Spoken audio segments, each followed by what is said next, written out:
every one of you today.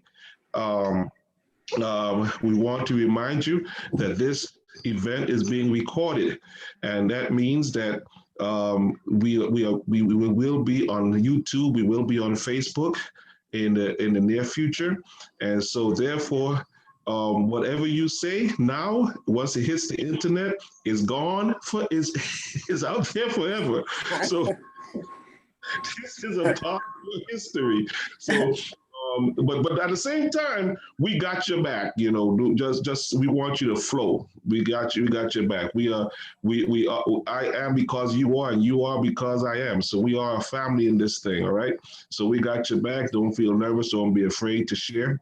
And Dr. Randall Bailey, who's sitting in, he presents later on today, and he is never afraid to share. I'm telling you right now. So especially the Attorney Beamer, Attorney Bryant, if you could stay on afterwards, we would love to have you. All right. So this morning, today, we have presenting our panelists. And as a matter of fact, Dr. Warren, this afternoon, Dr. Warren, can you actually give a good welcome, just a quick welcome? On mic, on mute. I'm unmuted now.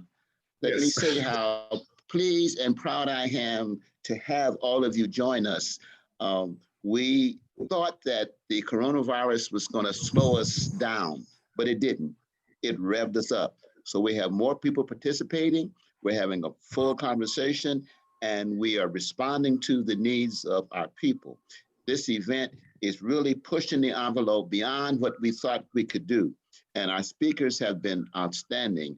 Dr. Hodge mentioned earlier about our session yesterday, and if you want to hear the truth in its rare and authentic form, you should have heard Attorney Fred Gray Sr. That was the truth. And all I could say to his presentation was that it was outstanding, and there's more to come. And in the afternoon, of course, the outstanding, the historic Riggins Earl. And again, presentation was just tremendous. Just today, it's getting better and better. And I won't prolong, just again, welcome and thank you. And we're going to have a full and rich day today. And again, Dr. Hodge, you're doing an outstanding job in providing the leadership that we so badly needed. Let's get it on. Thank you very much, Dr. Warren and Attorney Bryant. I'm gonna just share this with you. When I go to when I stop my video and that picture that pops up, now I get a lot of flack for that. People said that that's an old picture. That's a recent. That's a recent picture. Yeah. In my head, Monica will tell you that that's how I look. So do not. So don't let people. Yeah. That's my real look. I got a little fluffy over the years, but Monica tell him that's me. That's who I really am. That's right. So I will not allow anyone to disparage or discontinue my picture because I am who I am in Jesus' name. All right. Now, wow. I present to you now our moderator for today. Ladies and gentlemen, this young man is Daniel Ryan. Daniel is, every one of our students, our honor students is special to me. I love them. And this one, Daniel Ryan, I keep looking at Attorney Bryant's name. Daniel Ryan is special to me for many reasons. One particularly is that he is a fighter. You look at him now, and you see what the fellow who carved out Mount Rushmore saw. When we look at Mount Rushmore, when the Native Americans look at Mount Rushmore, they saw a mountain. That man looked at Mount Rushmore and he saw heads, and he carved heads into a mountain. That's who Daniel Ryan is. He is a young man who, when I met him, he said, Dr. Hodge, I want to be a part of this honors program.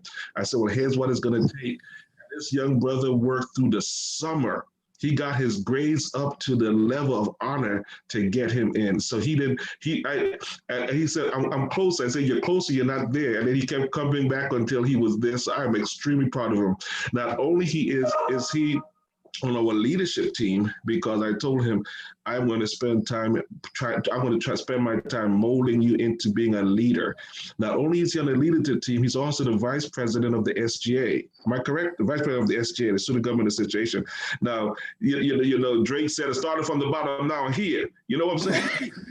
He started from the bottom. So this is Daniel Ryan. We love him. We love him. We love him.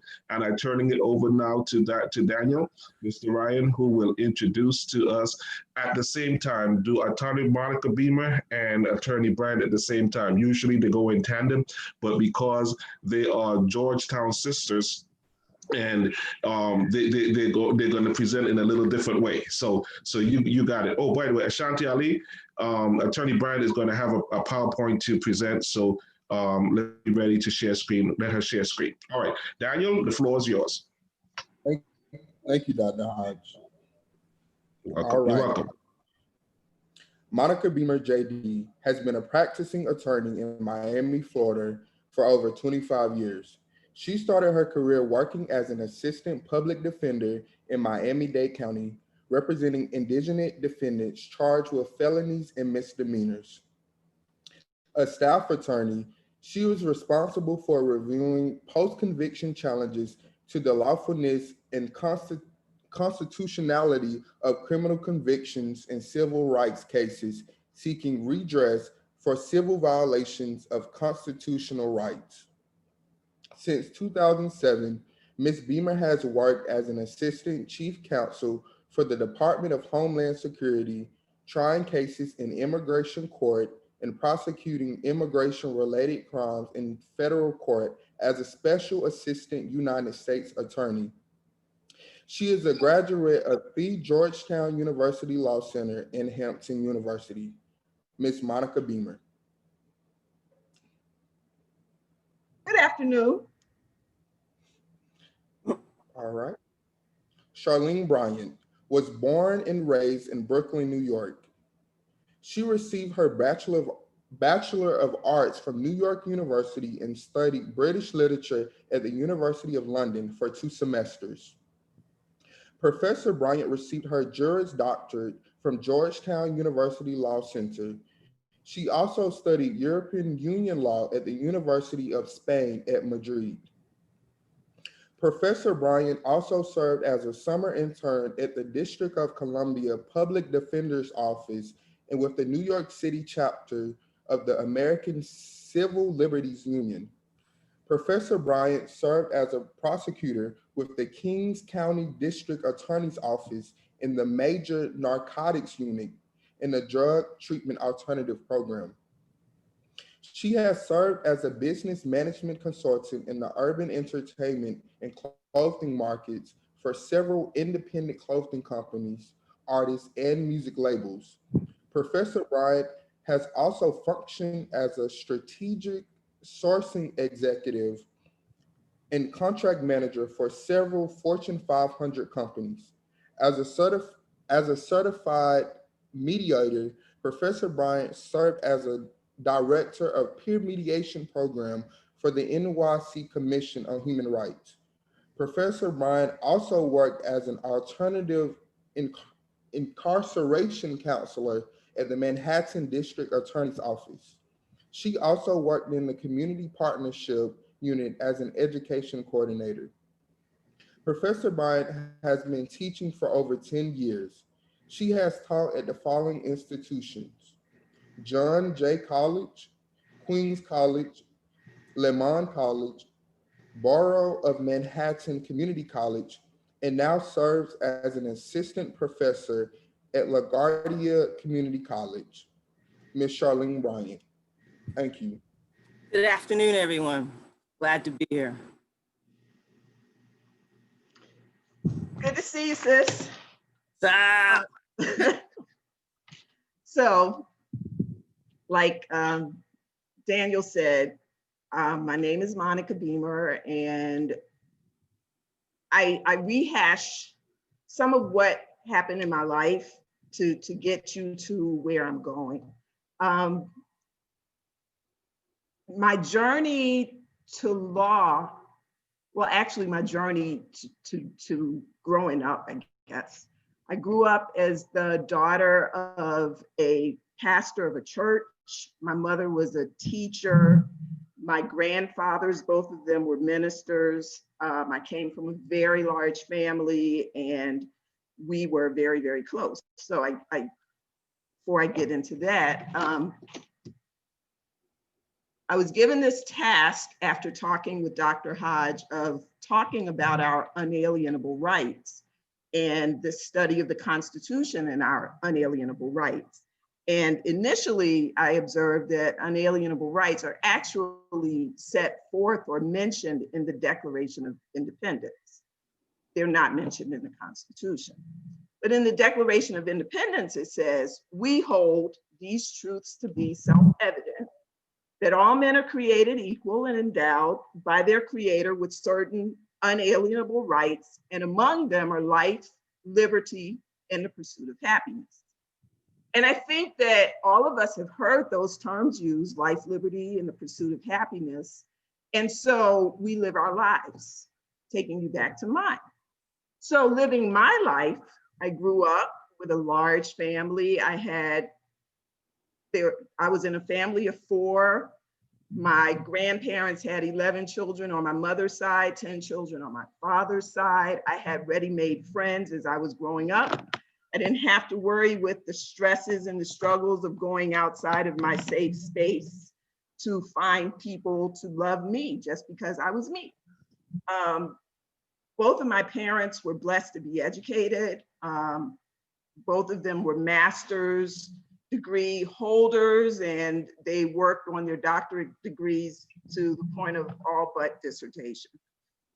They provided for us. They loved us immensely, unconditionally, and they had expectations for us. College was not a question, and I was blessed to be able to go to Hampton.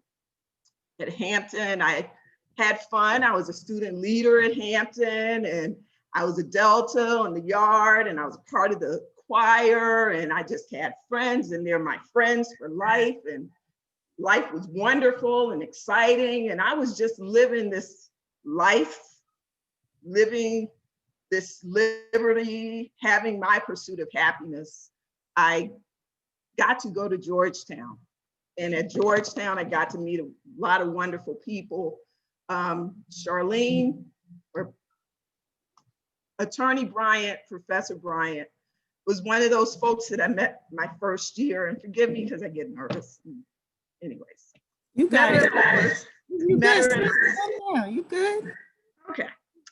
So I met her in my first year, and she was like she is here, that big sister and that calming force that would give me advice and tell me what was wrong about school and what was right about our lives. We share the same birthday. And I got to Georgetown during a time when the school was reacting to a student who had basically hijacked the school newspaper and written this. So he, I guess, believed it was an expose that Georgetown was allowing unqualified Black students to come in. So we get to Georgetown, she's living that, and I come in under that cloud. And as we heard with the last election, but we persisted. And we were able to finish Georgetown and get our law degrees. And while I was there, I had a great opportunity of being a part of the criminal justice clinic and tried my first case there as a student, and I won. Oh my gosh, got my client off. He was charged with possession of heroin. He was my age, 26 years old at the time, 25. And he also had been convicted before as a juvenile or a young adult of second-degree murder. So he was a parole violation with a new charge. It was a big deal and it was exciting. And so then I got to become this public defender, going out and fighting for people. My brother had been at the shopping mall once the summer before I started at the PD's office, and police came up to him. He and his friends were walking around King of Prussia Mall in Philadelphia, or outside of Philadelphia.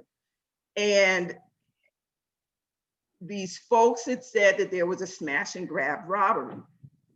His friend walked over to see what was going on. He was one of those curious types. And I guess someone saw his friend's face, but he and the rest started to leave. There were 4. And the victim, the lady that was at the jewelry counter, then identified my brother and his friend as the folks that had robbed them. And my brother spoke up. He said, no, no, no, she needs to look, it's not me, I didn't do that. Spoke up. And as a result, my brother was released, his friend was taken to jail, and he had to fight through the system. So I said, I want to be a person that fights, because that's what I was raised. My mother was a bondsman, my father was a leader in the community. And, you know, I truly believe that we have constitutional rights. We have a right to our liberty. We have a right to pursue happiness. We have a right to freedom. This is not the way things are supposed to happen. So I became an assistant public defender, and I learned that it's always an uphill battle once you've been charged with a crime. If you got a good attorney, they can get in there, get the charges dropped before you ever get to court. But if not, it's an uphill battle. And so I fought hard, and I still lived my life, moved down here to Miami, and this beautiful place that it is. And eventually I started working for this judge who was incredibly kind to me, even though she had some real kind of sort of unfortunate perspectives because of how she was raised as a white woman in the South. But she was kind, and she took care of me, and she expected and tried to continue to see the best for me. And she encouraged me to apply to be a federal magistrate judge. At that point, we had not had any Black federal magistrate judges. And at that time, I was much younger. Hair was not white. And I made it to the finalist because of her, but I wasn't selected. So then I found myself at ICE. And then with ICE, I got the great opportunity to become a federal prosecutor. And as a federal prosecutor, I'm kind of riding on the top of the world. You know, this is a great job, and it's exciting. And I'm trying cases. I was able to try some jury trials and have success, and I'm indicting, and I'm working with these police officers and these law enforcement officers that are, you know, my friends, and we're doing our thing. And I got a badge. So you have to take these jobs seriously. You have to work with integrity, as Ms. Bryant will tell you, having been a part of the district attorney's office on the state level, or at least in New York, in the city. So I'm enjoying my life, riding with my mom and my aunt and my cousin, and they came down to visit my mother. She was the matriarch of the family. And we decided to go out to dinner and hanging out and doing what, quote unquote, good Christian girls do, singing our little gospel songs, laughing and joking. And I come upon an accident, and I'm less than 2 minutes away from my house, probably about 45 seconds to a minute. Cars are stopped, and I'm sitting and talking, and we're laughing and joking, and music is going, and we sit and we wait for the accident to clear. And while I'm sitting and waiting for the accident to clear, as I'm enjoying this thing and I'm happy, it takes longer than it should.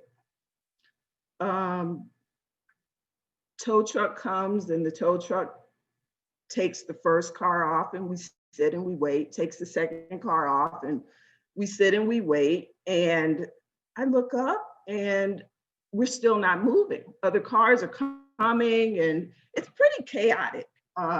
People are doing U-turns in the middle of the street. Other folks are going one way. There are potential head-on collisions that of course are avoided.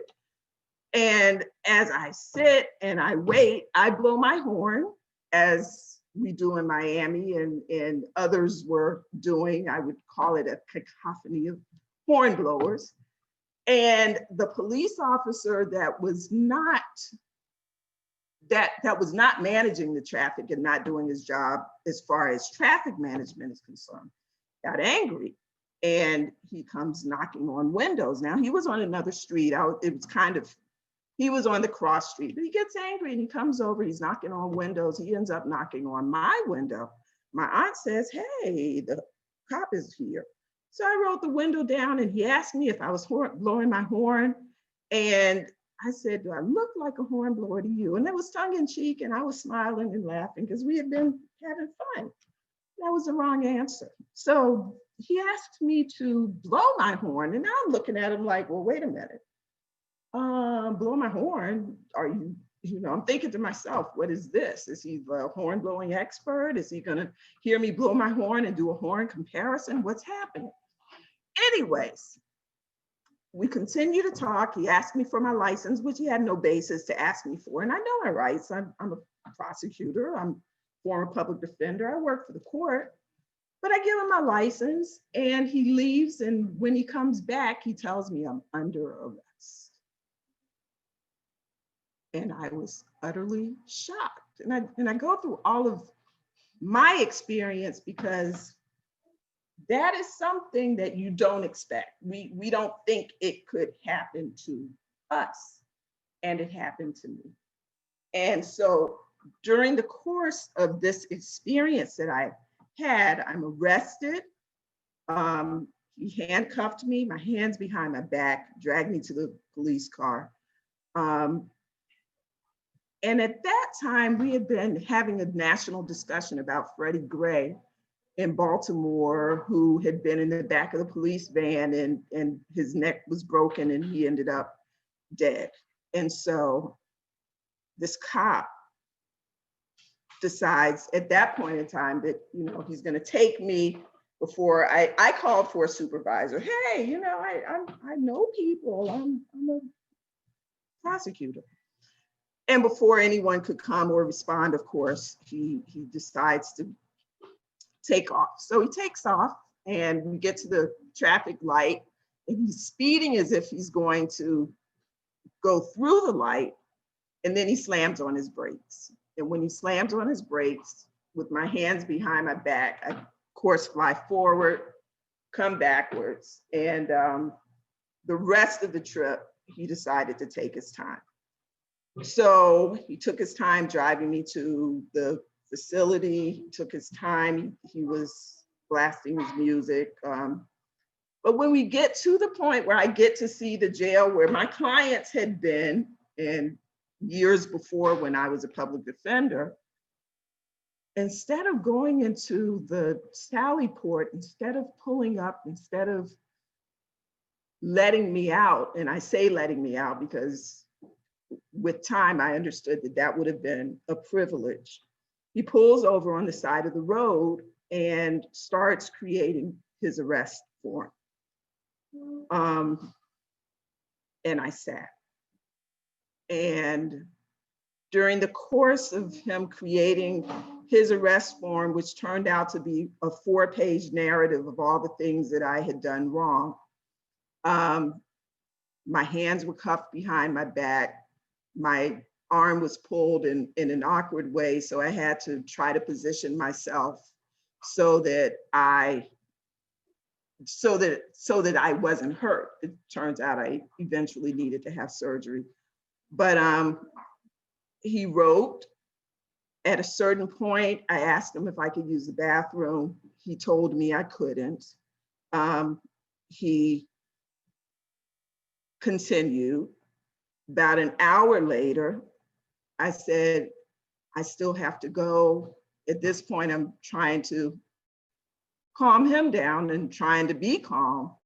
And I was told to do what I had to do. And then once he said that, he said, and then I'll do what I have to do. So I sat and we waited. My mother figured out where I was, and she had come, and they were driving past. They rode past twice. I heard him speak to them. I did not know that it was them, but eventually he drove into the Sally Port, continued to write, and finally he took me into jail. When I got into jail, my blood pressure, of course, was high. There was a concern that it was too high and that I was going to have to go to the hospital.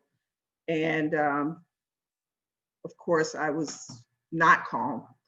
And the nurses were trying to bring it down and to calm me down. And then he, being the kind man that he was, and I use that sarcastically, decided that he wanted to speak a little bit more to me, to tell me what he was going to do if I didn't calm down. And in telling me what he was going to do if I didn't calm down, that included a threat against my mother, whom he had seen outside of the Sally Port trying to figure out how to get to me. Anyway, as the story continues, I finally ended up in the back of the, I finally ended up having the opportunity, number one, to go to the restroom 3 hours after I asked him to go. He had me handcuffed in the back of his car for 4.5 hours before he took me in. And then I got to go into the back where I was booked in, and asked why I was so upset. And when I said, I'm law enforcement, I don't do this, the way that I was treated was different. Instead of being condescending, instead of being dismissive, instead of mocking me, as one woman did when I asked if I could go to the bathroom, now there was quiet. There was more of a solemnity that happened as I sat and I waited. Eventually, I was able to get out, not before I saw someone from the community that recognized my mother and said, "Oh, is that your mom? She was my teacher. She was this, she was," as if I wanted to have this wonderful casual conversation. And having another woman say, "Miss Beamer, is that you?" And she says, "I was in your grand jury," which was another mortifying experience for me, because I walk into the grand jury, Monica Beamer, on behalf of the United States. I'm here to present charges against someone, and here I am. So as I thought about that experience, and I thought about why we're here today, and the conversation about our unalienable rights to life and liberty in the pursuit of happiness, and all that happens and all that we've been seeing in America over the years, of course, before I was born, and the ebbs and the flows of believing that things had gotten better, and that once we were desegregated, and once we were integrated, and once we achieved, and once we did the things that we were asked to do and told to do, and followed the rules that were supposed to be the rules that we played by, I found myself on that end, on the receiving end, where so many of our brothers and sisters are in this country that has allowed police officers to become something more than law enforcement, instead of being these people that, and I'm not condemning the whole police force. I have many good friends that are in law enforcement, many good friends that are police officers and special agents, and they're honorable people, and they're working hard, and they're doing their job, and they're doing it ethically. They're doing it, and they're not lying. They're not creating stories. They're not doing the things that happened to me. But as I sat and I thought about it, it gave me pause. In my case, I had to hire an attorney. I had to bond out. Of course, the officer made sure that he didn't take me into jail while I sat for 4.5 hours, or a little more than 4.5 hours, in the back of his car. Because in so doing, I missed the cutoff to go to bond hearings the next day. And so I would not have been able to get to court until Monday. Thankfully, my mother, who had been a bondswoman, and my brother got the cash bond so that I could be released. And I looked at the arrest. The cash bond was for, he charged me with 5 things, but 3 crimes, 2 misdemeanors, and a felony for resisting arrest with violence. And those charges were all dropped once the prosecutors saw and read the arrest affidavit. One of my friends who has been a career prosecutor looked at it, and she's like, "What did you do to him? Because this arrest form is not what we see unless they're making something up." And so I was thinking of, these things that we expect to be truisms in our daily existence, that, you do what you're supposed to do, and you pursue life, and you got your freedom, and you're looking for happiness, and just going along your way, and this can happen to you. And so I thought, I'm a person, I know my constitutional rights. We all have heard right to remain silent. Anything you say can and will be held against you in a court of law. You can't be searched without a warrant. You can't be seized without probable cause or some kind of warrant. You don't have to be a witness against yourself, either before you get to court or when you get in court. You have a right to a jury of your peers. And in that moment, for me, I saw so many different things that were counter to what I had learned and what I believed in. From the officer asking me to provide him evidence against myself, blow your horn, and they can of course make you sign and do handwriting exemplars, and judges will often order them to do that. But the anger that he had for me, basically not answering his question, kind of went against my right to remain silent. The concept that we see day in and day out of police officers with their street justice violates your right to a trial. And we see it happen time and time again. And the officers will say, well, I was afraid for my life. And that's why I shot that person. And it turns out the person was shot in the back. And so I started having to really look differently at the concept of policing in America and how it has affected us as a people. And I had that conversation many times with my friend and professor, Charlene, who came to school me and educate me on a lot of different thoughts that she has. It's my turn? You want me to talk? All right then. Well now, I'm a little bit different than Monica. I consider myself to have been awoke at 7 years old. 7 years old, I used to watch on TV before the clicker. I used to watch the Bull Connor videos where they would hose down the Black people, the women and the children, where they would sick the dogs on the women and the children.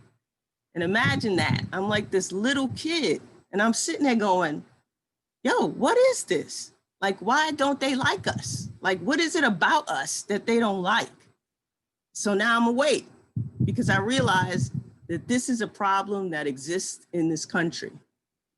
And at that very young age, I made the decision that as a result of that, I'm going to be a lawyer and I'm going to not only fix it, but I'm going to show them that we are worth just as much, if not more, than they are. And that was the purpose of me becoming a lawyer. One of my first contracts, you could talk to my mom about it. One of my first contracts was I drafted up a contract to pimp out my brothers, to have them do all the work, and I collect the dough. So this law thing has been a part of me for a really long time. So while Monica was in church and she was praying to the Lord and do what she had to do, this is where I was. I grew up in New York. I grew up in Brooklyn. I grew up in East New York, 5.5 miles of some of the deadliest territory in the country. Across the street from Lewis Pink, behind Cypress Hills, east was Howard Beach. Not even in public elementary school, I learned about racism. I learned about violence. On my way to school, my two brothers, we're walking to school, and when we pass, we get into the different neighborhood, we wind up having this exchange with this white kid out the window because he's calling us a nigger and I'm calling him a honky. And I'm like, wow, you know, so to me, this was a part of how I grew up. This is not new to me. This is, while we're dealing with racism, not being able to go and walk into these certain neighborhoods, on the other side, we killing each other. It's a killing ground. Crack, I mean, it was crazy. It was like you would go outside, pow, pow, gun, you hear gunshots. By the time I was 8 years old, I was mugged. Me and my brothers mugged for my school clarinet. Me and my friends looked out the window for 3 hours while our friend Kathy, her brother Willie's body lay face down in a pool of blood. That's how I grew up. William shot up in a car down back by Cypress because he was gonna play drug dealer. Darren Styles never made it. I got a list of names of cats who never made it to 15. So for me, this violence, regardless of how you want to call it, is a part of my being. And if I had the opportunity to change it, I would tell you no. Because my father said, if one of you are in a fight, you are all in a fight. And I've been fighting ever since. And I will continue to fight. Now I'm tired, I'm getting a little old. I got some gray in there somewhere, but I will continue to fight. Because my father taught me to fight. And when you look at some of these statistics, you're just like, what? Say word, really? This is where I grew up. This is where I grew up. And this is where I went to school. It looked pretty, right? It's real pretty, right? Looked pretty. But it was one of the worst schools, high schools, Franklin K. Lane High School, one of the worst high schools in Brooklyn. There were no doors on the bathroom stalls. They had lockers for days, locked up. Any drug you want, you could get in that school. Go to school, you don't have to go to school. You could sit in the lunchroom all day and chill. At that time, it was trying to come out of being, and it's what's interesting about that school is that you had broke whites and Black people. And so I was one of those kids, I could kick it with anybody. I could kick it with the white kids on their side of the fence. I could kick it with the Black kids on their side of the fence because I was really curious. Why is it that they don't like me? What is it about me? Because I like me, I'm good with me, I'm straight. So what is it about me that makes them feel the way they feel? So this is what basically East New York looked like. You saw a lot of, before Floyd v. New York, Davis v. New York, which are the stop and frisk case at the federal level. Stop and frisk was a common occurrence where the police would stop you, put you up against the wall, absent reasonable suspicion, absent probable cause, and search you. Just search you because you look some kind of way. My little brother is now a police officer, and at the time he was in the military. And most military guys, they come home with nice new cars. You know, they like, yeah, I got a little money, I'm good, I'm straight. He comes into the parking lot on private property, and the police follow him into the garage and search him and his vehicle. Because Constitution, ethics, does that really exist in our communities? I don't know. This is what it looked like, Sutter Avenue. I remember in law school, when we had to come to New York to interview for some jobs, and I would always talk, you know, I was like the little fake OG thug at Georgetown. And they would be like, you talk so much crap. Your neighborhood, yeah, bang, bang, bang. So one night we got into a cab and we're going to my house and they passed this. It's quiet because they can't believe that I live near something that looks like this. Yeah, that shut them down. This is what New York used to look like. Trains, cops everywhere. You see the cops all looked alike. You can never tell them apart sometimes. Gangs, the Tomahawks, gangs all throughout Brooklyn. And that was a time, the 80s and the 90s was a time when, you know what? Violence became a part of who you are. You accepted that, you were socialized with it, you were conditioned with it. And so when it came time to do anything else, I'm always doing it from a very different perspective than Monica. So on top of this bad neighborhood, you had like a bad precinct. The 7-5 precinct are notorious. All you have to do is go on Netflix and there's a documentary about how rotten the 7-5 is. And today the 7-5 is still rotten. I don't even know how long this precinct has just been horrible. And actually when I was working on the Floyd case, I had to go down to the 7-5, and when I walked into the precinct, all the community members were on one side and all the cops were on another side. My job was to bring them together to talk about how stop and frisk impacted the neighborhood and what we can do to fix the relationship. So I'm on the side with the community and I look across the room and I see my boy, Larry Francis, who's a retired PD. So we meet in the middle where there's no people, we hug. I'm like, dude, what's up? How you doing? What's good? And he starts to explain to me that he cannot, for the life, they made him come out of retirement to deal with the lack of community, the lack of a relationship between the 7-5 precinct and the community. And he said, it is the toughest job. He's like, I can't get them to be more involved in the community. And it's, you know, rest in peace. He passed away from a heart attack last year. But he always said he could never get them to be more involved in the community. So the 7-5 has a history. I mean, most of the precincts had a history. The 7-8, the 7-3, I remember being a little kid in the backseat of the car and watching my father get beat up on Atlantic Avenue by some police officers, just getting his ass beat because he was a big Black man. And my mother, like, you know, we driving through Culpeper, Virginia, everywhere my father went, like people were just terrified of him. And he's got a horrible temper, but he's the sweetest guy. But he was actually, he was like cops were scared of him. And today the 7-5 is still rotten. There's no accountability for the 7-5. Still scandal, still corruption. The CCRB, the Civilian Complaint Review Board here in the city of New York, is a city agency that gives people the opportunity to report any malfeasance by police officers. You can report it, but then what happens? NYPD is a gang. It's a gang. It's the strongest gang in the city of New York. So what you gonna do? Still getting promotions, still getting raises, 7-5. They still doing what they do. And the neighborhood is still basically the same. So, I mean, this takes us into the conversation, ethics, vulnerability, unalienable rights, the Constitution. It's a lot to unpack. It is a lot to unpack. And it had me really thinking, and it took me way back to places I didn't really want to go, but I went. And there's so many different ways to solve a problem, because definitely we do have a problem. And what I find when I talk to some of my colleagues, they don't want to hear my story. So my question is, well, if you don't want to hear my story or other stories, how are you supposed to help solve this problem? Right now, they're talking about defunding the police, bail reform. Now, while I'm not adverse to that, I just think if we do it, it needs to be done thoughtfully. And I don't think it's being done thoughtfully right now.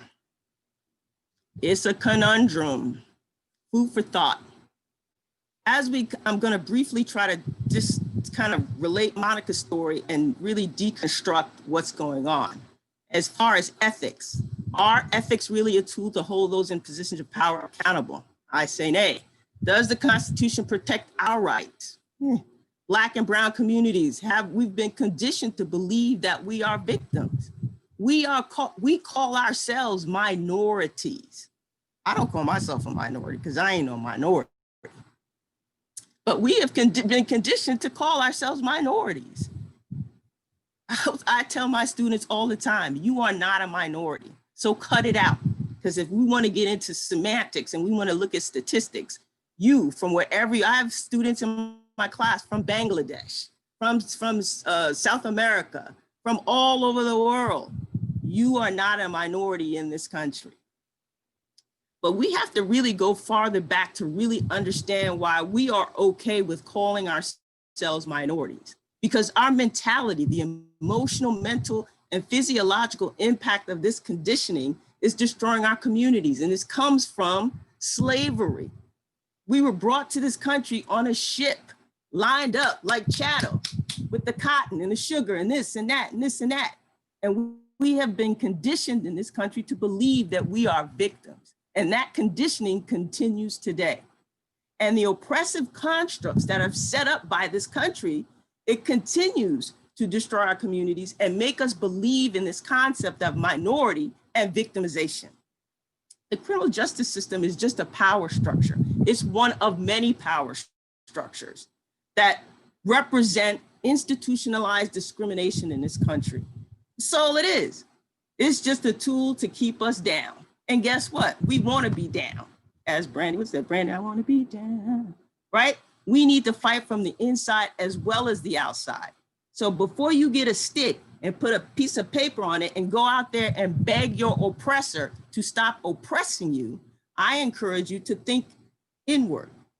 Think about how can we infiltrate these power structures and introduce our culture to make these power structures better for us, better for our communities. Slave patrol, and we all know about the slave patrol. The slave patrol was a power structure that was created to oppress us. We are slaves. We're already being oppressed. So now the slave patrol is really the earliest form of policing in America. Statutorily, what is it? South Carolina 1704? That was the first statute, the first legal police department in this country, the slave patrol. And guess what? That mentality of the slave patrol, because their job was to prevent escape boats and do all kinds of interesting things, that mentality remains in the police department today. It remains in law enforcement today. It remains in all the power structures across this country today and beyond this country. Ethics. What is ethics? I could wipe my butt with ethics. Ethics is essentially ethics, morals, and values. Those are things that we are socialized to believe based on who and what we are, right? So you grow up in your family, right? And they teach you your morals, your values, your ethics. So the difference between ethics and professional ethics is when you raise your hand and you say, I'm going to do this. I'm going to do something. I'm going to, let's find that. I'll find it. But basically the oath that you take is you now saying, from a professional standpoint, you agree to do what needs to get done. Police officers take that, they take ethics. Police officers swear oaths. Prosecutors swear oaths. Judges swear oaths. Regular people who work for the city of New York, there's an oath page. You swear an oath to uphold the Constitution. But we see time after time after time that the tenets of the Constitution are only upheld to the extent that they're interpreted by the people who wrote it. We were an afterthought in the Constitution. 89 years after it was ratified, oh, well, we freed them, so we might as well put the 13th Amendment in there and the 14th and the 15th. You cannot legislate ignorance. You cannot. And that's by putting this in the Constitution. The civil rights movement, the Title VII, Title VIII, that's an attempt to legislate ignorance. And we see it's not working. It doesn't work. There it is, Constitution, whoopee. Natural rights versus unalienable rights. Now you're talking about natural rights. Natural rights, and John Locke and Emerson and those dudes I like them, they're fire to me. I like to read some of the stuff they talk about because they're really talking about freedom. But natural rights are supposedly unalienable rights. And the Declaration of Independence talks about unalienable rights. And that concept is not brought back into the picture until the 14th Amendment is ratified. But we all have unalienable rights. You, me, everybody. I don't need you to tell me or give me or say that you could take away something that God has given to me. How you sound? You sound wild crazy right now. You telling me that you could take away what God has given me? So does that mean that you think you're God? No, I don't know. 13th Amendment was ratified. I always tell my students the 13th Amendment is a trick bag because the first clause of the 13th Amendment says, guess what? You're free. But the second part of that second clause is where they get you. They tell you, oh, well, you're free unless you commit a crime. And that's where Jim Crow, and that's the inception of mass incarceration, all that. I don't think they really thought that far in advance. But as we move forward, because the law is a living, breathing thing, someone breathed life. They breathed life into this thing that allowed the 13th Amendment to be the foundation for mass incarceration as we know it today. The 14th Amendment basically said, look, you leave us alone. You leave them alone. Let them do what they need to do. And the 15th Amendment, which, John Lewis fought so vigorously for, says, look, you got to give them the right to vote. But the 10th Amendment now gives us understanding, and a lot of people don't really respect the 10th Amendment. The 10th Amendment essentially says the states have the power. They don't necessarily have to adopt a federal law, right? The 10th Amendment says we leave it up to the states to determine this issue. And a lot of those states were suppressing vote. They were suppressing votes. They were doing all kinds of tactics to suppress the vote. So at the end of the day, the Constitution is a great little, it's like the dusty side chick. It needs some work, but at the end of the day, it's a good foundation, but then there's still that problem. We're talking about a society where slave patrolling was ethical. It's ethical. Look, they even had an oath. They even swore an oath. That's some crazy stuff to me. Slave patrolling was considered ethical. So what do you expect from a civilization that says slave patrolling was ethical? Why would you expect anything more from them? I expect nothing from these people, nothing. Slave patrolling is ethical. Dred Scott is moral. Violence and slavery is ethical. All these things are ethical. In this country, all these things are ethical. Wow, okay, Jim Crow is ethical. Jim Crow law. It's not like the Jim Crow policy, like affirmative action. Jim Crow law is ethical. It's moral. It's okay. You could do that, right? So why would you expect anything more from these people? Law enforcement, there's the oaths. They all take these oaths. Do you really mean it when you raise your hand? Are you so excited that you have your badge and your gun? Are you so excited that you now have your badge? Do you even know what you're taking an oath to do? Does half of these people even know the first 10 amendments of the Constitution to even competently take an oath? I don't know. There it is. There's the NYPD oath. It's cute. Oath of honor. So most people in law enforcement, they're taking an oath. In violation of that oath, depending upon who you're dealing with, could get you in some trouble. And so while we focus all our energy into the police departments across this country, people really need to start paying attention to the prosecutor. Police are nothing more than community bureaucrats. And it's an important job. And my brother's a cop. So I know it's an important job. But at the end of the day, the toxicity does not stop at the police department. It finds its way. And I've been, as a former prosecutor, I have been the victim of racism. It's really interesting to be, you know, dressed up and like Monica said, in this, I'll be like, yo, see, people used to have to hold me back. See, Monica's like, oh, nah, man. So, I mean, we have to really pay close attention to the criminal justice system in terms of who are we pointing the finger at. Right now, we're pointing it at the police. But you know what? There are good police, there are bad police, there are bad prosecutors, and they are good prosecutors. And a lot of prosecutors, you know, in terms of discretion, police officers have a huge amount of discretion, but so does the prosecutor and so does the judge. So if we're gonna start to point fingers, we need to really go through the entire criminal justice system and see how this process works and where can we change it and how can we fix it and who can we throw out and replace with these crooked, wicked, evil people. Prosecutorial bias, it happens all the time. I've seen it. I had a case where 2 young boys were brought in. One boy, he went to school every day, had his books with him, you know, mom never been in any trouble. The other kid, he was in trouble a lot. So that kid decided he was gonna steal a car and pick up his homeboy. So he stole a car. His homeboy's like, yo, where you get that? Whatever. He gets in the car. He's like, yo, I'm gonna take you home. We good. Whoop, whoopie whoop. Cops pull him over. They wanna arrest them both. And I have to fight to keep this good kid out of the system. This kid who goes to school every day, whose mother, this kid, because now it's a situation of we're about to change somebody's life. You put this kid in the system and he's got a record now. You put this kid in the system and you don't know who he's gonna meet. You don't know what emotional, look at Khalif Browder. Khalif Browder was locked up for a book bag that he didn't steal. He was in jail for 3 years, came out and killed himself.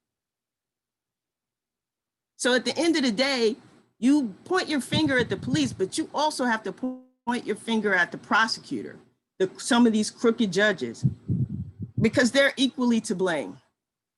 And we have so much ethical oversight.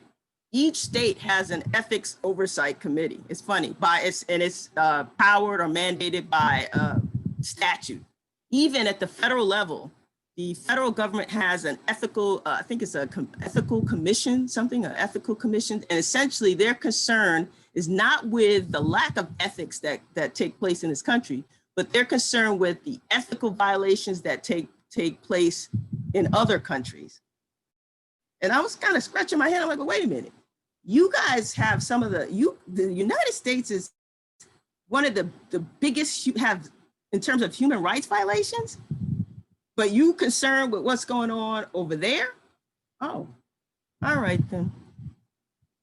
Manifest destiny and religious control. I love this manifest destiny. I want to get a shirt and put that on there. Because essentially when you talk about manifest destiny, you're talking about the mindset. And the reason I didn't go to a historically Black university or college is because at a very early age, I was curious. I wanted to know, what's the secret? Like, what's the deal, yo? What's the secret? So I figured, you know what, I'm gonna be on my Mata Hari James Bondina thing, and I'm gonna go in, I'm gonna infiltrate the system, and I'm gonna figure out what's going on. Because they do have, some of them have this ideology that they are imbued with this power by God to invoke or evoke or to commit violent acts on people. They're committing this violence or lack of ethics or lack of morals in the name of God. They destroy communities, they destroy races, they destroy people because God, in their heads, God told us, someone said that, God told them so. God told them so. And they used the religion not just to destroy the Indians, but they used religion to control us as well. Unalienable rights. This is what an unalienable right is. Can't take it away. Nobody can take it away. They cannot be taken away or given away or transferred to another person. And there is some to act in self-defense, and you'll see that some of these have been codified. You can look through the penal codes in your respective states, and you will see that that your unalienable rights to a certain extent have been qualified, because self-defense, you're talking about homicide, private property, labor. I mean, all of these have been qualified, but these are just some of the unalienable rights that we are supposedly, as beings, we have the right to do. We have the right to perform. We have the right to act out. Life, liberty, and the pursuit of happiness. And when we talk about Christian nationalists, in my opinion, most people in this country, I call them Christian nationalists, because they use religion as a tool to oppress. This is my dude right here, Malcolm X. I had an opportunity to meet his nephew. His nephew was arrested I was at the Manhattan DA's office when his nephew was arrested, and he had a drug problem. And I was trying to keep him out of jail. And I had an opportunity to meet Ilyasa Shabazz, and she actually was the one that kind of convinced me to get back into teaching. She got me back into teaching. And Malcolm X, again, when we start to stand up, when we start to have these conversations about race in America and the condition of Black America, it's like almost like people take the position of we're attacking other races. And we're not attacking other races. This is not what it's about. It's about us getting ourselves together. Whether you want to be down with us or not, it is our responsibility to get our culture, get our race together. And Ta-Nehisi Coates, he calls it socialized slavery, and that's basically what I call it too. And because we were brought to this country and our history and everything about our history was taken away from us, we only have one thing to look into. We only have one thing to model ourselves after, and we model ourselves after them. We're indoctrinated into this colloquialism or institutional, or not colloquialism, but in terms of we now have no way of modeling ourselves other than the people who oftentimes are charged to or have built these institutions, which we see as oppressive institutions. So our idea of what America is kind of cradled in somebody else's ideal of what America is. But this is, I think, very important. I mean, Iris Young wrote an article about the 5 faces of oppression. And oppression is extremely important because it helps really to deconstruct how we live, or how some of us live in this country. We're exploited. And we, in terms of marginalization, we are put in a position where we don't have access to education. Michael Brown's mother, as she stood over his dead body, screamed, "I just got him to graduate high school. I just got him to graduate high school." We're marginalized. We don't have the best access to the best education. We are put in a position where many of us are receiving government support. We are put in, at least in New York, we live in what we call the PJs, the projects, NYCHA, New York City Housing Authority. That's where you want to find a Black person, go to NYCHA. We are marginalized from all the power in this country and powerlessness. I talk to my students every day and they're like, I don't think it can happen. I don't think we can do it. It's not, and I try to empower them to believe that they are more than what the media has brainwashed them into believing that they are. Because without them, we have nothing. I empower them. I'm saying, no, you are a powerful person. One of my favorite academics is Noam Chomsky. And Noam Chomsky says, and I echo this, is like power is in numbers. And when people don't take possession or acknowledge their power, then they are powerless. And someone's gonna take what you don't own. Cultural imperialism, and that's what I was trying to allude to before. Like, we've come to this country and we've now adopted standards that aren't natural to us. This is not our history. We had no other choice but to indoctrinate ourselves into their culture. And now it's like we struggle to maintain our integrity. And I know I've seen it, and at Georgetown, Monica might have seen it too, but it's a struggle because you are told, and I remember sitting in a civil procedure class and the teacher said, he goes, now you belong to a special group. You're a special, powerful group. And, you know, basically trying to secularize. And I'm like, looking at this dude like, are you out of your mind? Like, I'm a Black woman in America. Don't try to blow smoke up my ass. You're not telling me nothing, because that's not going to happen. You must be talking to these white kids. And like Monica refers to the incident, and the incident was, I'm not going to get into, but it was a situation where the leader of BALSA, the Black, it was BLSA, Black Law Student Association, he didn't want to get involved in the movement because he had a job with a white firm and he didn't want to jeopardize that job. So he removed himself from and that, like, I was tight. And I had to step in and like do some things, like, because I don't like, like I had to tell somebody the other day, you can't tell me nothing. You don't own me. You can't take anything from me. You can't give me nothing. I don't need nothing from you. So no, but the violence, and a lot of people think violence is really like if I take a knife and cut your throat, but violence is like Flint, Michigan. How long is Flint, Michigan, but without clean water? That's inexcusable in this country that calls itself a world leader. Well, failing schools. I went to a failing school, and it's very difficult when you go onto, you can Google the Department of Education or the Board of Education, and you can find all the failing schools in the country. And it just happens that most of those failing schools wind up in Black and brown neighborhoods. So the foundation of the fight, we're trying to pick up where leaders left off. We're trying to pick up where Martin Luther King picked up. We're trying to pick up where Malcolm X and Medgar Evers and Booker T. We're trying to build this up, but how can we continue to build and fight the good fight if our kids are not being properly educated? Our kids are not being educated. They were afterthoughts, just like we were in the Constitution. We're afterthoughts. You're talking about failing schools that have been failing for years, not just 6 months or years, and no one does anything. And there is this really good podcast. It's called, it's on This American Life. And it gets into a situation where they closed the school that Michael Brown went to because it was a crappy school. And they sent all the kids to the white school, and how the white parents actually went to their meeting.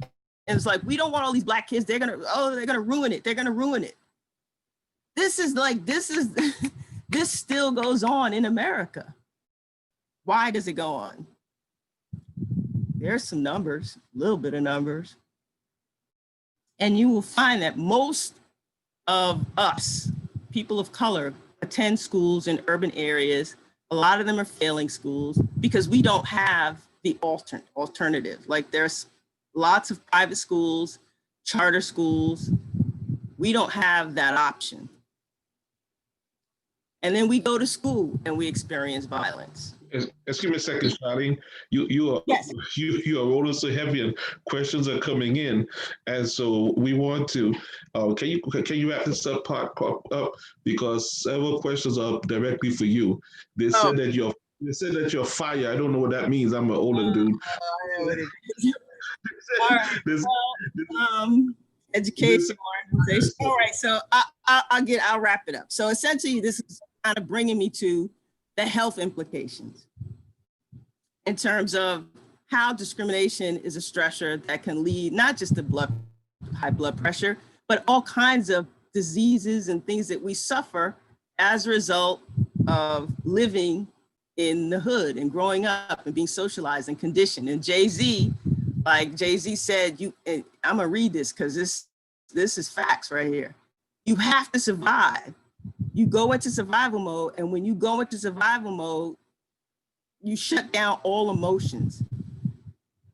And that's what happens. You shut everything down because you got to live in this environment where you're trying to survive, and you cannot be weak. You cannot show weakness, because when you show weakness, you are a victim, whether it be your people, anybody's people. And these are some of the theories. I was going to get into police violence as a stressor. I mean, just discrimination. And, you know, Monica talked about the Constitution, and the qualified police have qualified immunity. Prosecutors also have qualified immunity. And Lozito v. New York. Lozito v. New York is an interesting case because essentially the federal court said police do not have to stop a crime while it is in commission. They can sit back and wait for the crime to end before they act, which is really interesting to me. I mean, very interesting. Epigenetics. Epigenetics is really interesting, and I really want to get more into this because essentially what it says is that traumatic experience can be passed through DNA. And so can you imagine what you got in your DNA? Because I know that's a part of my DNA. She hanging on the wall right there. Chattel. Buck breaking. Raping men and women. A lot of people don't talk about Black men being raped. Here's today, just maybe 2 months ago. We're still considered on the world, we're slaves, but we're the minority. On average, we're talking about 1.2 billion people on the continent of Africa.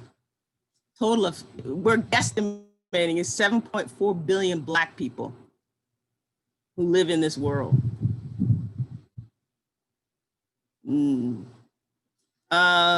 And I kind of wanted to kind of lead it in, but what I'm saying is we continue to maintain that, we continue to feel like we are victims. We continue to behave as if we are victims. We are quite resigned regarding their and their community socioeconomic fate. They believe that we don't believe in ourselves. Our kids don't believe in themselves. They feel disengaged. They feel they're not powered. Black leaders, people only harm themselves and their communities by subscribing to the victimology construct. We continue to think less of ourselves because the images that we see on TV, the images that we exchange in these neighborhoods are one of, you're a victim, I'm a victim too. So let's be victims. And when you look at it from a criminological standpoint, you will see that when you take on that construct, when you take on that behavior, then you're more likely to lead into crime. And that makes their story, that only supports their story, not our story. So let's get it. So how do we solve these problems? How do we get it? So I rushed through it so that you guys can get through. I'm sorry I took so long. No problem. No problem. I was watching questions come in. People were texting me, and they use words like fire and excitement, and they want to get to know you, and they want you to represent them in court and all of this stuff. So, so Attorney Bryant, we thank you. Attorney Beamer, we thank you. Daniel, get ready to ask. We just read the questions off of the Q&A, but in the meantime, until Daniel, let's shift back to full screen. As Daniel gets ready to read the questions, I want to pose a question because I like to take executive privilege and ask the first question. There's such a coherence, Attorney Bryant, with the kind of conversation Warren and I have. We don't have them face to face anymore because of coronavirus that was placed upon us. So we still have them distance on the phone, but we would have conversations sometimes 12, 1 o'clock in the morning because at Tuskegee, especially during the summer, no one is there but us. So we would have these late conversations and discuss these kinds of matters. And I think we adequately conclude that what you just mentioned in terms of epigenetics, we talk about this in terms of what's called ACEs. That is adolescent adverse childhood experiences, right? It's the same, pretty much the same thing.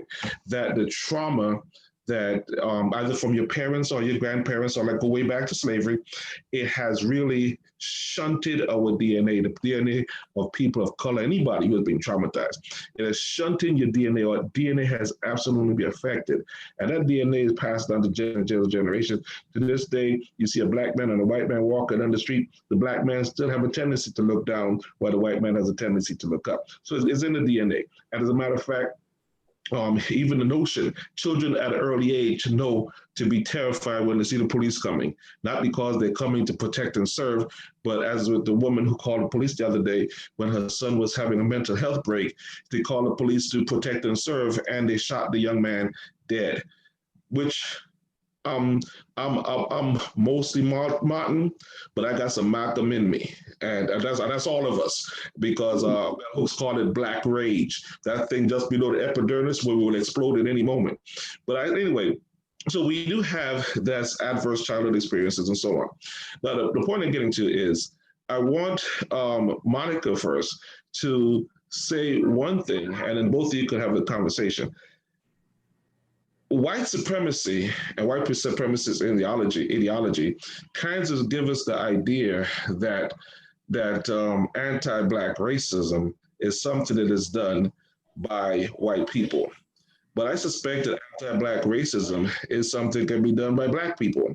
That we can be so infiltrated with white supremacist ideology that we become the conveyors and purveyors of the ideology that is now in us, so that you just have just as many Black police officers on the New Jersey Turnpike to profile and arrest Black people as there are white police officers on the New Jersey Turnpike who profile and arrest Black people. So Monica, the traumatic experience that you've had, which has to be corrected, otherwise it could traumatize down through your DNA, but the traumatic experience you had with that police officer, can you share with us his race and how that impacts upon some of the conversations in response to the question that you'll be asking? So how deep is white supremacist ideology, and how far does it go into the criminal justice system? And yes, there it is. So Monica, you go first, and then Attorney Bryant, please. And so Dr. Hodge has had the conversation with me about my arrest, and he's asking the question because the person that did that to me was a Black man. He was a Black Haitian officer that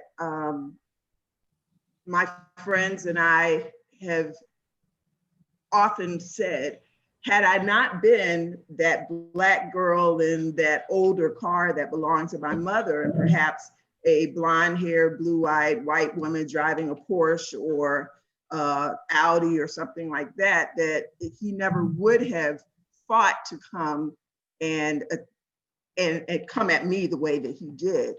And the question was asked by Katina about my experience, what happened in the end. He was not arrested, I was. The charges against me were all dropped. The attorney that I hired, a Black man, was able to get the prosecutors to drop the charges before I even got to court. But one of the things that the attorney said, and he looked at me, the attorney kind of looked at me with a bit of a side eye too, was you didn't tell him what you did. And the arrest form said that he just wrote in there that I was unemployed. So when the question came, well, you didn't tell him what you did, my response was, why should I have to? What should that matter? What I do for a living, the fact that I had a badge in my purse, the fact that I worked with him, I was a part of his system.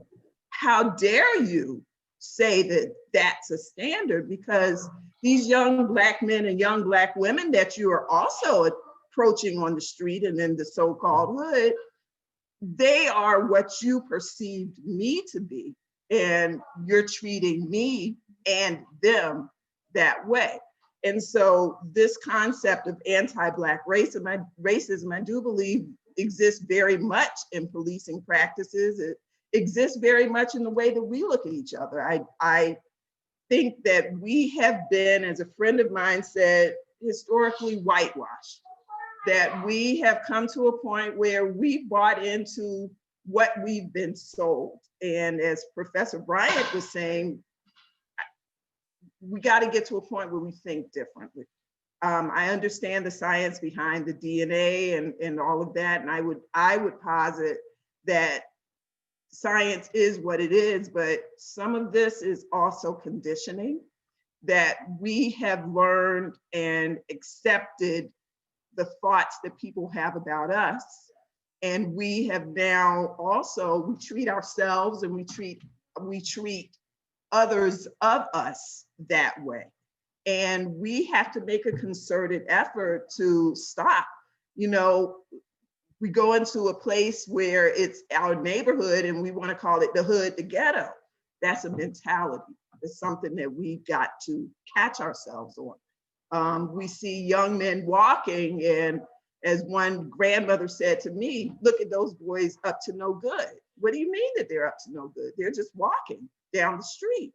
We've got to stop allowing ourselves to become a part of that conversation that keeps us where Professor Bryant talked about as victims or as malfeasance, people that are doing the things that are wrong. And we've got to understand that we're not locked into that. Our DNA and our history is what it is, but we can overcome those things. Well, I mean, there's definitely, there is this misconception, and I experienced it in law school. The higher up you go, the whiter you get, which is a fallacy. Like I was just kind of like looking at them like, for real.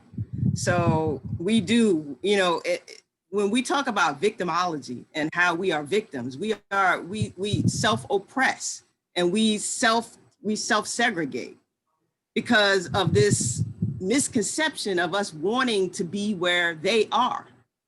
See, and I learned from a very early age, I don't want to be where you are. You can't tell me what to do and what not to do. I don't want nothing from you. I don't want you to talk to me. Don't say anything to me. I'm gonna chop you up. The key here is, how are we chopping them up? How are we getting what we need to get? How do we back them down? How do we build ourselves up? And I think the key is education.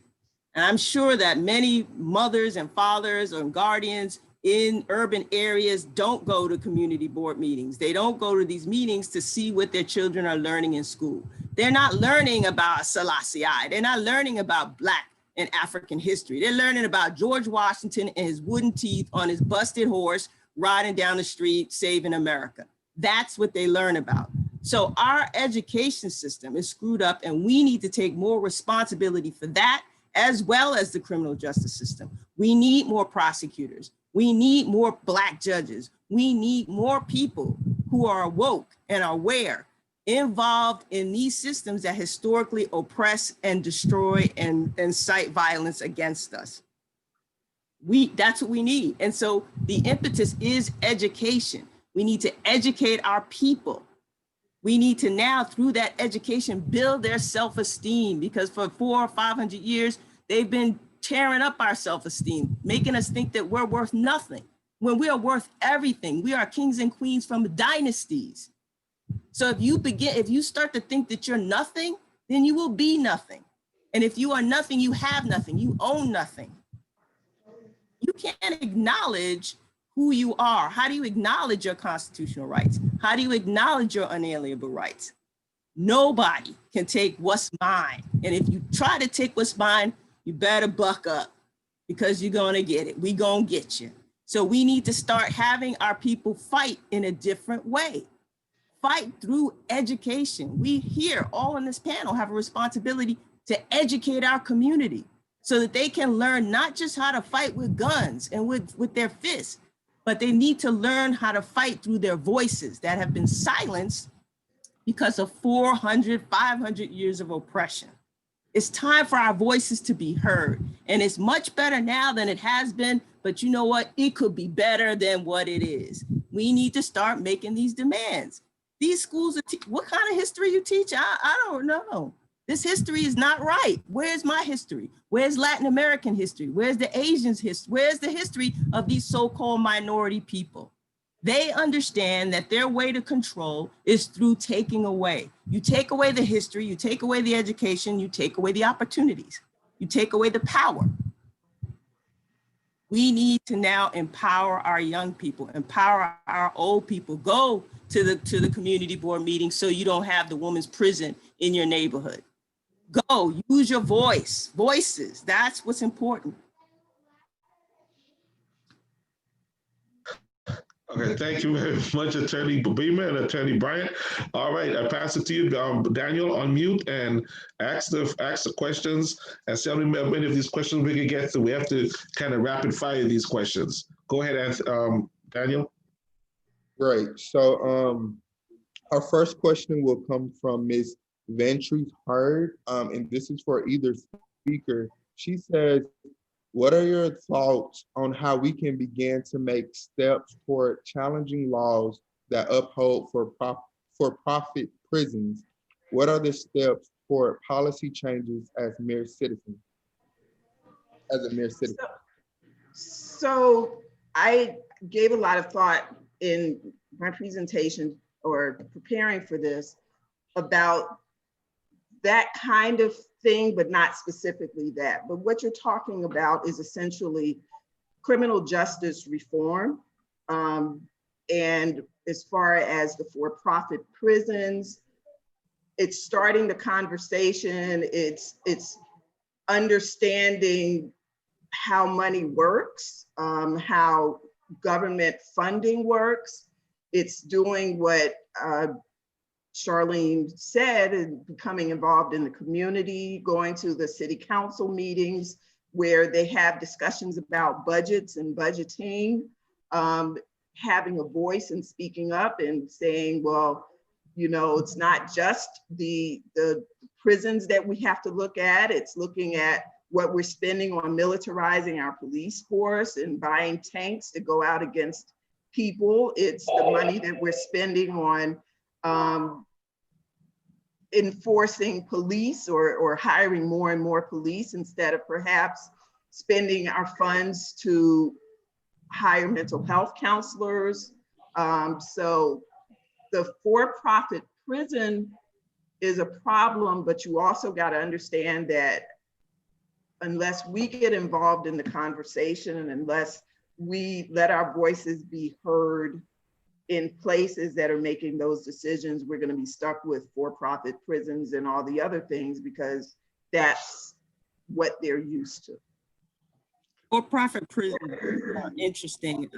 For-profit prisons, I mean, I'm sure, hopefully you learned about it through watching The 13th. That was one of the most informative pieces of art I've ever seen.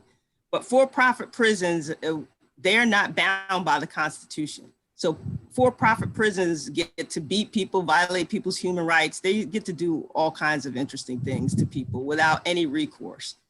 Judges, it's been determined that oftentimes judges will send people to private prisons because there's some payment on the back end.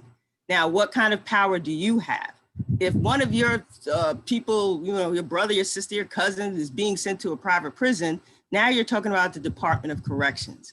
And you can contest the Department of Corrections and say, we don't want our loved ones sent to this place because of this. You can actually go back and file a motion or file a suit against them and say, we don't want this person because of this, all the human rights violations that have occurred in private prisons. So we're all pretty much aware that they exist. The question is now, how do we stop it? And how do we stop it is more people need to be involved in, like AOC, Alexandria Ocasio-Cortez. A lot of people hate her. She's here in Brooklyn, Queens actually. But her presence and the presence of other people of color in Congress is extremely important because they now play a role in the laws. And the illegality or illegality of private prisons can be decided through the passing of a bill into law. So I think as we move forward, the more people who represent the diversity in this country become involved with government, will have a greater influence and a greater impact culturally on the laws that are passed. And private prisons is just one of those things. As easily as it came, it can go away. You can attack it from so many different, even from a human rights standpoint, you can attack private prisons, but no one's bothered to do that. Until someone comes and brings a case and has standing to bring a case against these powerful institutions, nothing happens. You could sit, eat chicken, and play, whatever, and nothing's gonna happen until you bring a case against these organizations. You have to bring a case. I love everything you said about, except for that eating chicken part. You need to just leave some things alone. You need to leave things alone for those of us quasi-vegans who who partake. Okay, Daniel, the next question, please. Thank you very much. All right, this next question is from Joyce and Will Christian. They stated that initially, we were not included in the Declaration of Independence to pursue life, liberty, and the pursuit of happiness. So do we need to rewrite or amend the Declaration, and can it be done? I say no. I say we don't need to, that thing, just let that raggedy thing be. You know what? Law is only important if you take action. So if you want to live your life in a certain way, or if you want to live your life in pursuant to the Constitution, then it is your responsibility, not the responsibility of other people, but it is your responsibility to fight for what you believe in, fight what is yours, acknowledge those rights, and you recognize those rights. You put those rights into action. And when somebody tries to take your stuff away, then that's when, let's go to court now. Let's see what happens. It's interesting. I'm sorry, Monica. It's interesting how much the two of you sound like Attorney Gray from yesterday. Oh. Some of the things that you're saying is what the responsibility of the attorneys to do the legal work, and then the rest of us have to do the other work. You all fight on the front line, and then we come in and do the back line. My job is to do the ethical work, and so we come and we fight in that regard. All right, I'm sorry. Continue on. Well, Monica, you have something, and then back to that. Okay. So the truth of the matter is the Declaration of Independence and the Constitution both serve very different purposes. The Declaration of Independence was the forefathers or colonial leaders' declaration to Great Britain to say, we no longer want to be under your rule. And the preamble includes life, liberty, and the pursuit of happiness. It's actually not binding language that controls any of the laws that we have. As far as the Constitution is concerned, as you know, because you can look and see the Constitution has not been amended many times, it takes a lot to amend the Constitution. It's not just saying we want to pass a law, it's saying that we're going to pull together a constitutional Congress, and the states have to come in, and the states have to have an agreement. And I believe it's 3/4. I'm not certain about that almost. Yes. 3/4 of the states have to say that they want this amendment to happen, and then it goes before Congress, and we see how well Congress has been getting along over the last few decades. Congress would have to come together. There has to be more than I think it's 60% of the Senate. I'm not sure about that either, but it's not just one person more that splits the tie. So the concept of actually changing the Constitution is not something that we actually are able to do easily, and they're very different documents. I did want to say one other thing though, as far as the privatization of prisons. Being in court, the judges will not get involved in designation of where people go when they're placed in prison. So if you have a loved one that is going to be going to jail and you want them to go to jail closer to you or in a different kind of prison setting, you're not going to have that loud a voice. The judges will say that they will suggest where someone be housed and that they be housed close to family, but that's about as far as you're going to get with that. You got to remember that while they're private prisons, they're contracted by the government to provide that service. And so it also becomes a thing of cost benefit. Government will get into whether it's cheaper to build another federal center on property that's owned or federal lands, or if it's cheaper to hire out prison services to these private industries. Okay, well, we're up against time, so I can give each of you a last a closeout statement of about 30 seconds to a minute. And as we see that Dr. Sawande Mustakeem has already signed on for the next session, and Attorney Natasha McCrary has already signed on. So after the two of you speak, I'll say something else. But so take it. The two of you give us your last words. Last words, I'm sorry, Charlene. Last words. Remember, you can make a difference. A 17-year-old amateur videographer set off a movement in the United States this past summer. She saw George Floyd being killed. She had presence of mind not to stop the recording that she was making on her cell phone, uploaded it, and we saw what happened as a result of what she has done. You can make a difference. If you see something, say something. We that travel on airlines will hear that in the airport all the time. It's not just limited to that. If you see something, say something. They spoke out for George Floyd, file complaints, get involved, become a part of the process. We just had that huge election last week. Remember, your vote matters. The president matters, but your vote matters when you're looking at who's going to be the prosecutor, who's going to be the public defender, the person that chooses the lawyers that are going to go into court and fight, whether they look like us or whether they look like someone else, whether they know about us or they don't.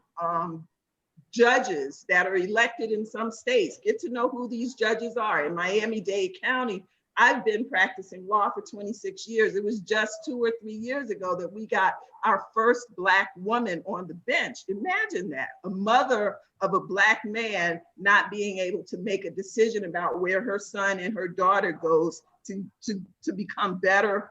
Even though it's punishment, prisons don't have to yield people that are totally, completely damaged and thrown away. And like Charlene said, get involved in the process. Speak up, go to the meetings, but you can make a difference. Ending it with me, I filed a complaint. The officer was found to have fabricated charges against me. I sued in court. I lost the lawsuit because of qualified immunity and sovereign immunity. So that's a movement that I'm very interested in, where we change the law so that these officers can't hide behind their official position as agents of the government. Thank you for the time. Thank you. Attorney Bryant? Essentially, I think this whole system is a hustle, basically. It's the hustle. And in order for you to get to the hustle, you got to learn the hustle. So I always encourage people to go to school, learn, talk to people who are involved in the process, educate yourself. You don't have to go to school. You can read a book, you can get on the internet and educate yourself about the 12th Amendment, the Electoral College, because people didn't really know about it until Obama. It was time to elect the first Black president. Now people want to talk about the Electoral College.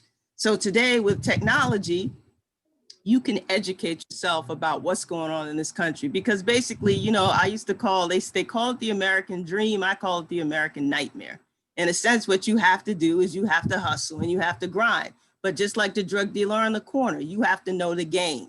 If you don't know the game, then you're Vicky and Victor victim who you're gonna get it.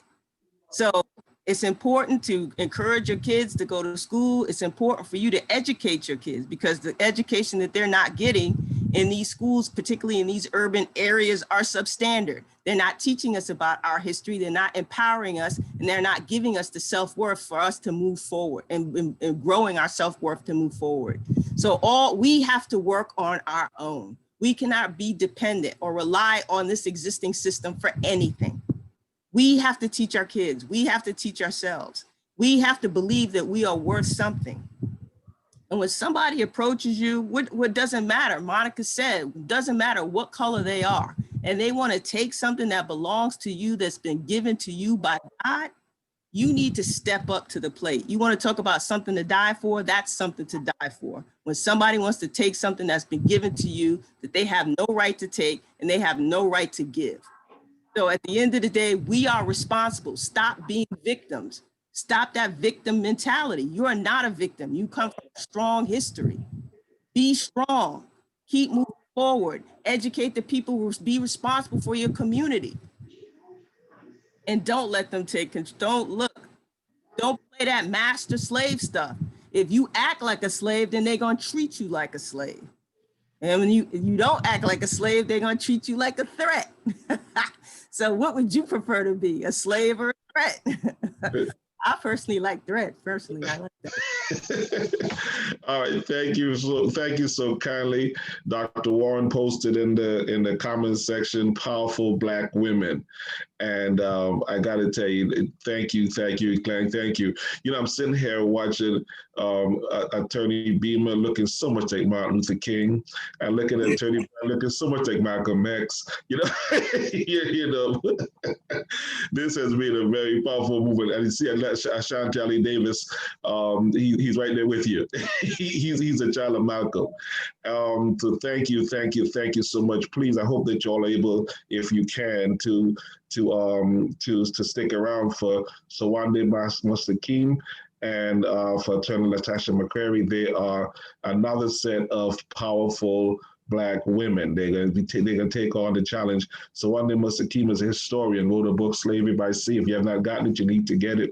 It's a prize-winning book, but she investigates the women on the women that were forgotten in the Middle Passage and beyond.